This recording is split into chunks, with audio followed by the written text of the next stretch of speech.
నమస్కారం. నేను doctor Parthasarathi, MLA Adoni. రాష్ట్రంలో 55% బీసీలున్నారు. మొన్న ప్రవేశపెట్టినటువంటి ఆంధ్రప్రదేశ్ పూర్తి స్థాయి బడ్జెట్లో మొన్న ప్రవేశపెట్టినటువంటి బడ్జెట్లో 47,500 కోట్ల రూపాయలు బీసీ సంక్షేమానికి అభివృద్ధికి ఖర్చు పెట్టాలనే ప్రతిపాదనలు పెట్టడం అన్నది ఈరోజు భారతీయ జనతా పార్టీ వైపు నుంచి నేను స్వాగతిస్తా ఉన్నాను. అందరికీ ఒకసారి తప్పనిసరి గుర్తు చేసుకోవాలి, నరేంద్ర మోదీ గారు ప్రధానమంత్రి అయిన తర్వాత భారతదేశంలో బీసీ కమిషన్ కి రాజ్యాంగ హోదా ఇచ్చారు. అంటే బీసీల హక్కులు కాపాడడానికైనా, వాళ్లకు విద్య వైద్య రంగంలో వస్తున్న ఇబ్బందులకైనా సరే, అలాగే వాళ్ళ హక్కులను పరిరక్షించడానికి దేశవ్యాప్తంగా రాజ్యాంగ హోదా ఇవ్వడం అనేది ఏదైతే ఎస్సీ ఎస్టీ కమిషన్లకు ఉన్నాయో అదేవిధంగా బీసీ కమిషన్ కి రాజ్యాంగ హోదా ఇవ్వడం అన్నది చాలా గొప్ప విషయం.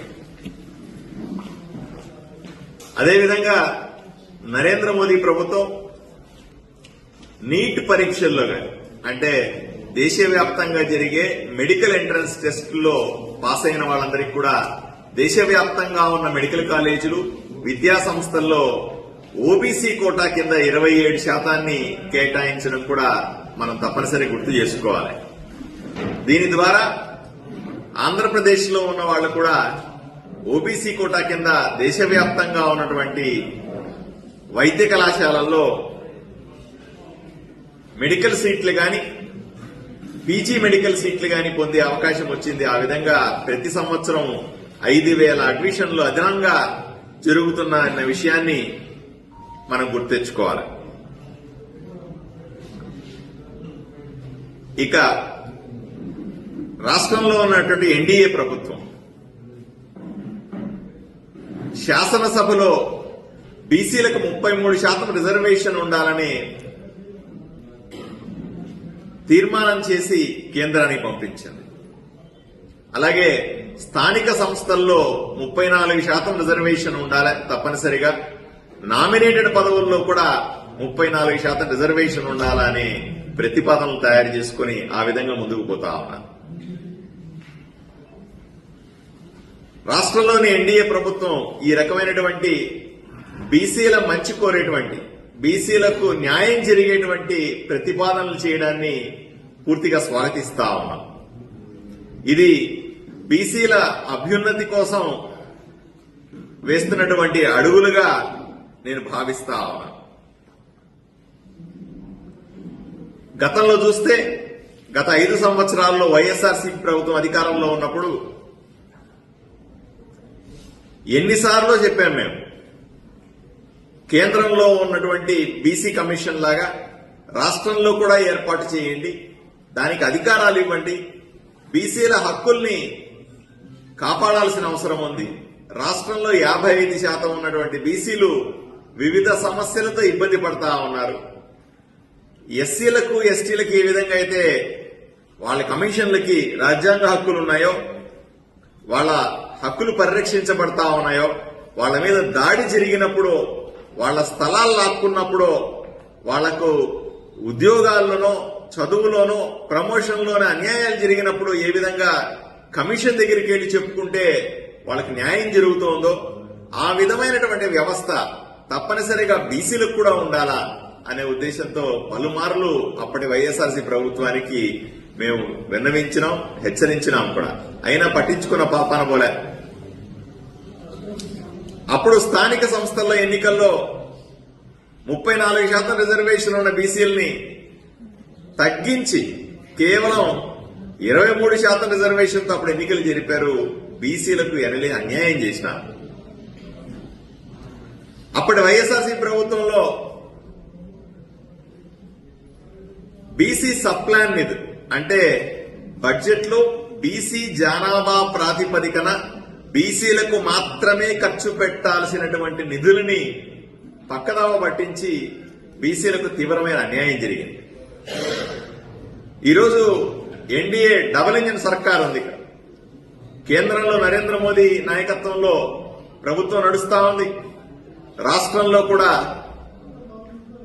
బీజేపీ, జనసేన, తెలుగుదేశం పార్టీ కూటమి ప్రభుత్వం ఇక్కడ ఉంది.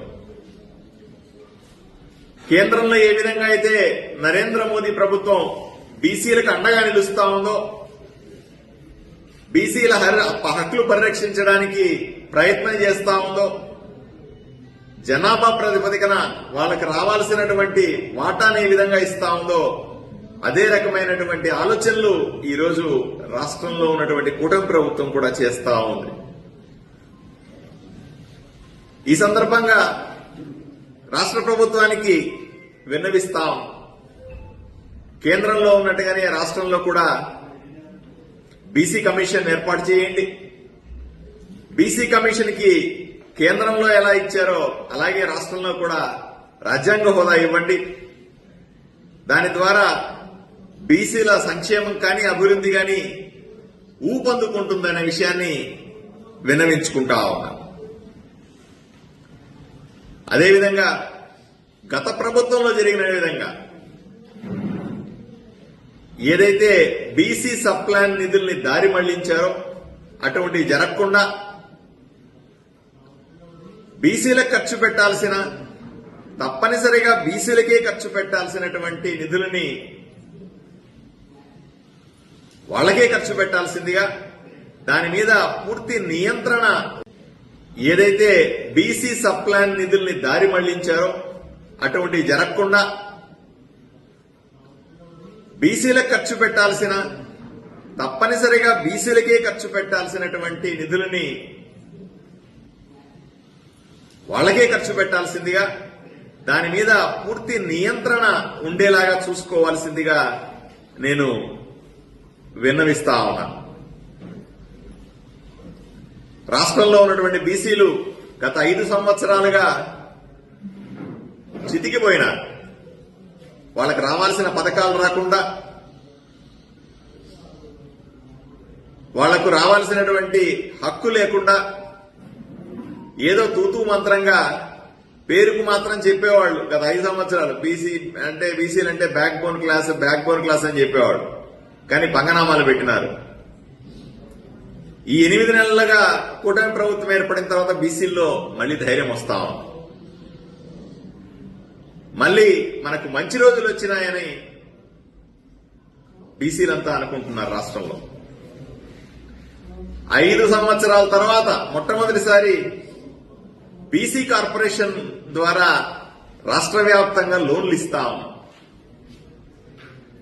ఇంతకుముందు చూశాం మనం, ఒక బీసీ కార్పొరేషన్ ని నిర్వీర్యం చేసి కులానికి ఒక కార్పొరేషన్ అని చెప్పి 54 కార్పొరేషన్లు, బీసీ కార్పొరేషన్ కులానికి ఒక కార్పొరేషన్ చేసి దానికి ₹1 డబ్బులు ఇవ్వకుండా దాని పేరుకు మాత్రం సుమారుగా 600 మంది డైరెక్టర్లు వేసి దాంట్లో వాళ్ళకి జీతభత్యాలు ఇచ్చి ఏ ఒక్క బీసీకి కూడా న్యాయం జరగకుండా అణిచేశారు. 5 సంవత్సరాల తర్వాత ఇప్పుడు బీసీ కార్పొరేషన్ కి మళ్లీ డబ్బులిచ్చి వారి ద్వారా బీసీల అభివృద్ధికి దోహదపడే ప్రయత్నం కూటమి ప్రభుత్వం చేస్తాం. సాధారణంగా బడ్జెట్ లో ఇంత ఖర్చు పెడతామని చెప్తాం, సంవత్సరం అయ్యే లోపల కొన్నిసార్లు ఖర్చు పెట్టకుండానే గడిచిపోతూ ఉంటాయి. అలా కాకుండా చెప్పినటువంటి 47,500 కోట్ల రూపాయలు ఏదైతే బడ్జెట్ ప్రతిపాదనలు పెట్టారో అంతకంటే ఎక్కువ ఖర్చు పెట్టండి కానీ దాంట్లో కోత విధించొద్దని నేను ప్రభుత్వానికి మళ్లీ విజ్ఞప్తి చేస్తా.